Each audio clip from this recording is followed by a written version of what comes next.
Hi, welcome to TASEDA'S Lit Lounge, where literacy is lit. And today I am reading chapter 4 of The Real Slam Dunk by Sharice K. Richardson and illustrated by Kadir Nelson. The last time we read chapter 3, we identified these hyphenated compound words. There will be more as we read in chapters 4 and 5, maybe 6. We'll see. So pay close attention for when I stop for my periods, when I pause and take a breath for my commas, when I read with expression for my exclamation points showing excitement, when I read showing that someone else is speaking, which means there are quotation marks present. Just remember, all of that matters when you're reading because it adds meaning to what you read. Okay? So, chapter 4.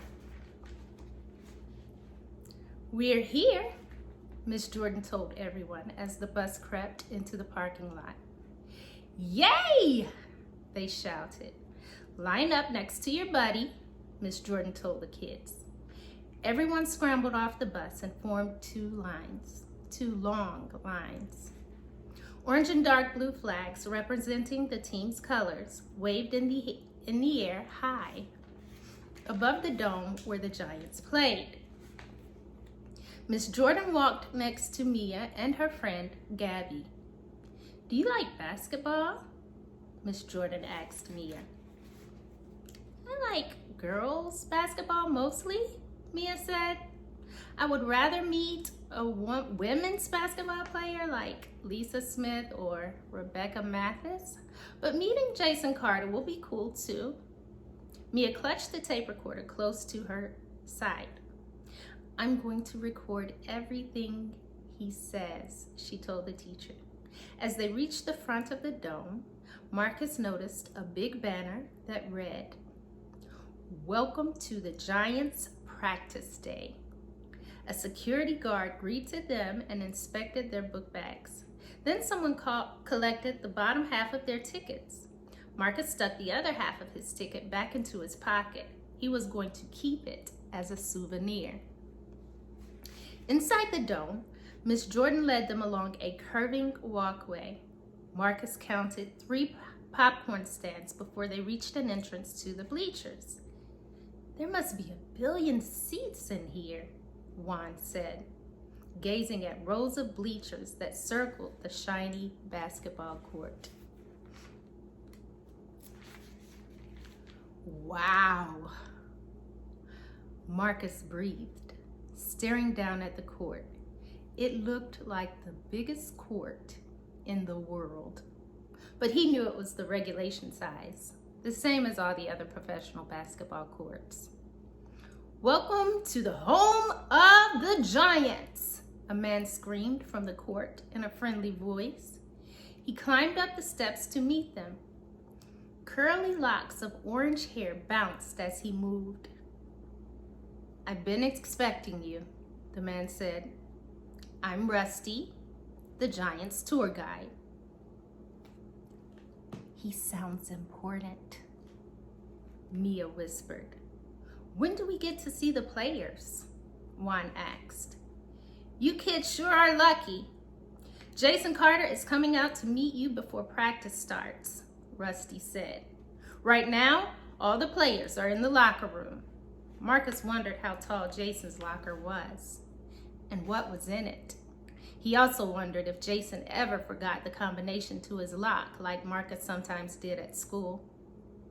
Come on, follow me, Rusty said.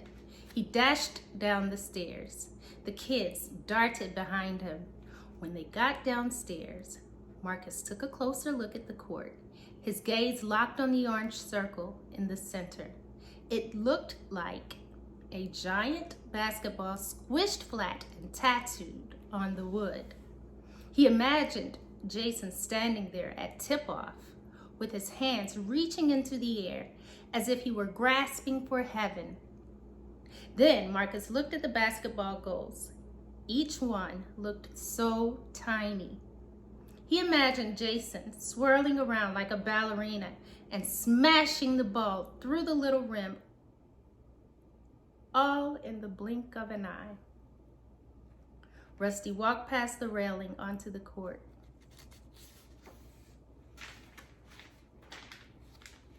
"Can we go out there?" Marcus asked. "Of course," Rusty said, nodding. "This is the best field trip ever," Marcus whispered to Juan. He hurried to the sidelines with the rest of his class, but he stopped just short of the court. With one more step, he would be standing on Jason Carter's turf. That was special territory. Marcus took a deep breath and carefully placed his right foot down. Screech! The bottom of his fly Carters let out a loud noise. The sound startled him. He quickly brought his left foot down before he lost his balance. Screech! The floor cried out again. Then the noise became louder and louder as pairs of his classmates' sneakers skidded onto the court. The noise reminded Marcus of the squeaky clean sound of glass cleaner being wiped off windows. Finally, the noise stopped and everyone grew quiet. Marcus tiptoed to the center of the court. He could see his reflection in the floor. It must have taken hours to polish these floors, he thought to himself. He wanted to dash to the free throw line, but Marcus was scared to mess up the floor's sparkle. After all, his mother didn't let him slide around on their shiny dining room floor at home. Bright lights suddenly beamed down on the court. Marcus knew that was his moment to shine. He quickly lifted his hands high in the air. His hands were grasping the ball he was saving for Jason Carter. Then Marcus imagined the crowd screaming his name. He raised up on the balls of his feet and stretched his body toward the basket. Just as Marcus was about to shoot the ball, he heard thundering footsteps. "Who is that on my playground? Ground, ground," a hollow voice cried out and echoed into the bleachers. The deep voice startled the kids. Marcus wobbled on his tiptoes as he stood in perfect position to release his shot.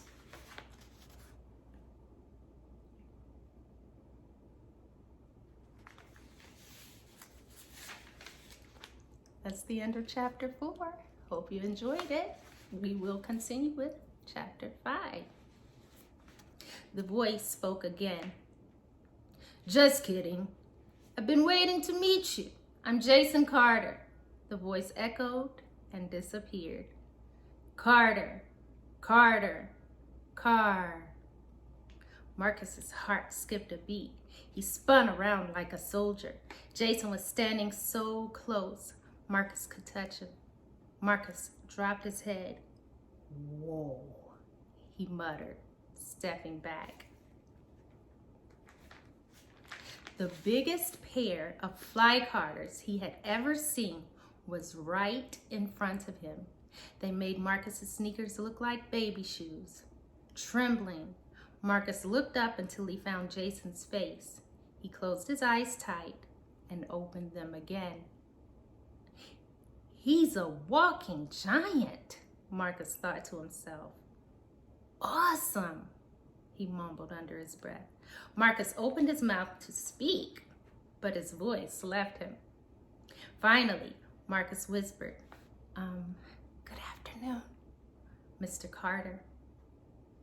"Speak up so Mr. Carter can hear you," Miss Jordan said.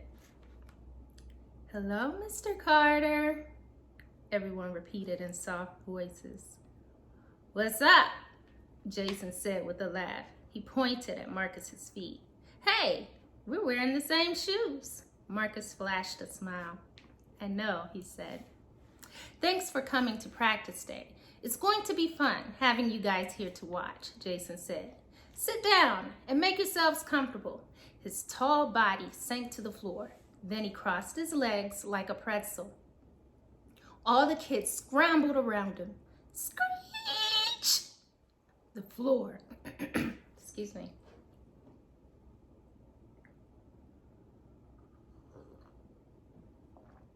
The floor cried out again.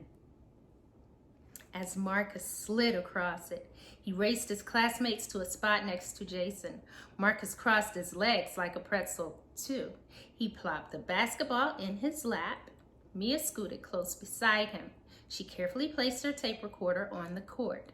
Then she pressed the record button to turn it on. "Who all do we have here?" Jason asked. He looked over at Mia. "What's your name?" I'm Mia Robinson," she said. "Nice to meet you, Mia," he said, reaching to shake her hand. Then he leaned over the tape recorder and said, "Hello.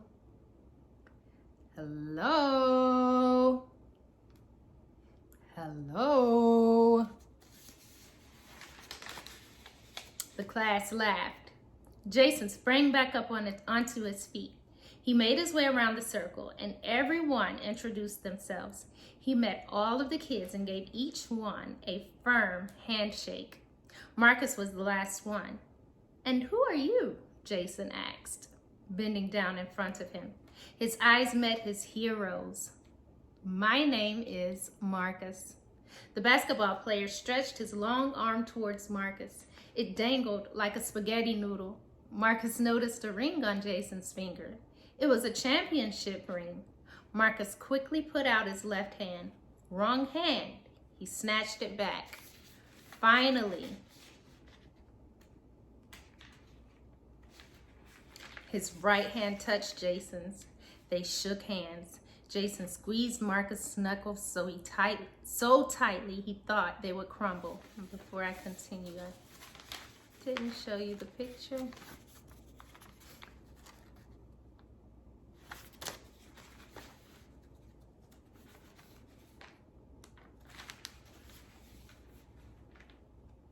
Jason squeezed Marcus's knuckles so tightly he thought they would crumble. "So you want to hear about my job?"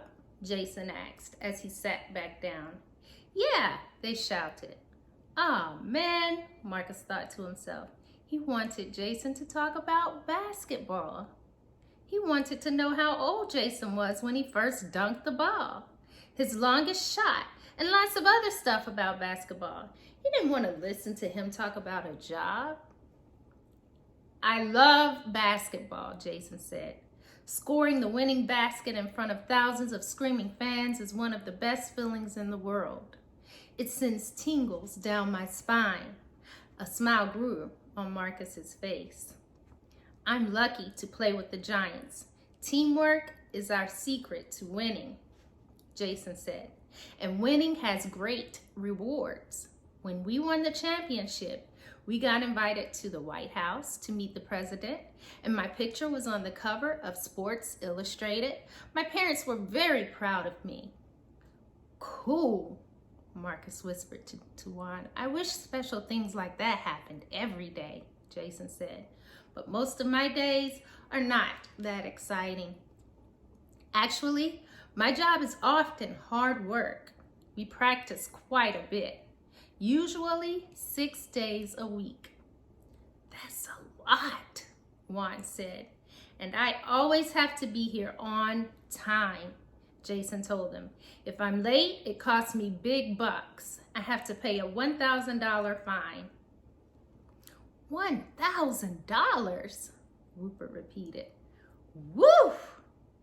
the kids whispered. Jason laughed. "Yep, that's a huge fine.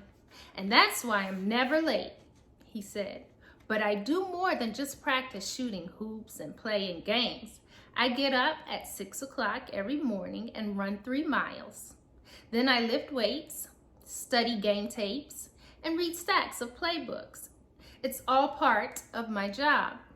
Marcus raised his hand and waited for Jason to call on him. "How long have you been a professional basketball player?" Marcus asked. He already knew the answer, but it was one of the questions his classmates told him to ask. 3 years. I've been with the Giants since I finished college," Jason said. My first game with the Giants was against the Cougars, he continued. Johnny Pixley was the Cougars' star player, but he was my old teammate from college. Jason laughed. On the last play of the game, I suddenly forgot that Johnny and I didn't play on the same team anymore. I passed the ball to Johnny by mistake, and he blasted down the court and scored the winning basket for the Cougars. Jason shook his head like he was trying to shake that story out of his mind. After the game, my new teammates didn't speak to me for 2 days. Jason said, that first week, I would have given anything to go back and play on my old college team. Where did you go to college? Marcus asked. I graduated from good old Morehouse College, Jason said. You know who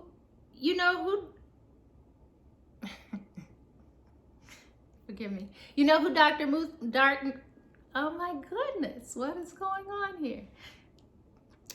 You know who Dr. Martin Luther King Jr. is, don't you? He asked the class. Yes, the students replied. He graduated from Morehouse too, Jason told the kids. And so did Johnny Pixley, Juan teased. Jason chuckled. That's right, he said. Is that why you're wearing a Morehouse sweatshirt? Mia asked. Jason nodded his head. I wore the same shirt before all of my games in college. He rubbed the front of his shirt. And for my test, too. It brings me good luck. Marcus saw that the letter M on Jason's sweatshirt was beginning to fade, and the shirt looked like it was a little snug. Jason must have had it for a long time. Suddenly, Marcus remembered his crumpled jersey at home. He wished he could have worn it as long as Jason has worn his sweatshirt, but he knew that was impossible. He sighed. Then he checked out Jason from head to toe. Although his shirt was old, his Fly Carter sneakers looked brand new, and that big ring on his finger kept flashing. Ask him my question, Juan whispered in Marcus's ear. With all the money you make, why did you go to college? Marcus asked.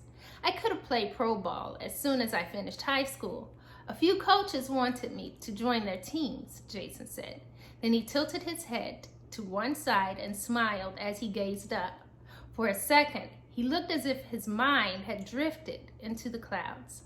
I was thrilled. I had always dreamed of playing pro ball, he said, but my parents and I had also dreamed about me going to college. I wanted to learn more about other things I liked. I'm really glad I did. Marcus wondered what Jason's favorite class was. Jason looked down at his reflection in the shiny wooden floor. When I was your age, I loved to experiment. You did? Gabby asked. Yep, one day I had a craving for chocolate water, Jason said. Chocolate water? Juan said with a giggle. Yes, chocolate water. I got tired of drinking chocolate milk, so when my mom wasn't watching, I created my new drink, Jason said. How did it taste? Gabby asked. Gross, Jason laughed. Did your mom get mad at you? Mia asked. She wasn't happy, Jason said, but I didn't get in trouble. Instead, she bought me a chemistry set. You mean you didn't spend all of your free time playing basketball? Marcus asked.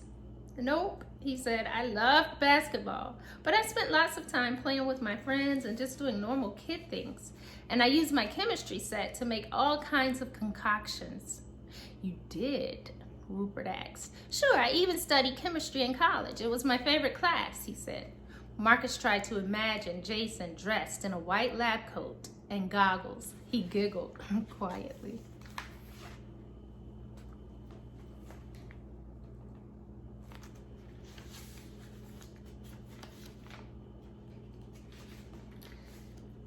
Do you still have your chemistry set? Mia asked.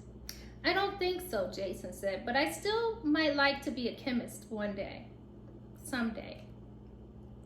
Why would you want to stop playing basketball to do chemistry?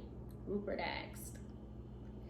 I could get hurt one day, like my teammate Cliff did, Jason said. Cliff Carlson? Marcus asked. Marcus remembered his name from the Giants roster. Yes, Cliff was one of the best centers the Giants ever had. We called him Cliffhanger because he loved to hang from the basket when he dunked the ball, Jason said. But he hurt his knee last season and he'll probably never play professionally again. Jason pulled his knee to his chest.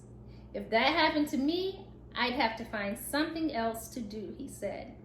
And even if it doesn't, I know I won't play basketball forever. Jason stretched his leg out. Ever seen an 80-year-old play basketball player? No, the kid said, giggling. Marcus winced. He couldn't imagine basketball without Jason Carter. As far as he knew, Jason had invented the slam dunk. And that is the end of chapter 5. So we got through chapter 5 and I will take a minute to take a break and I'll see you soon with the next 2 chapters. Take care. Hope you enjoyed. See you soon.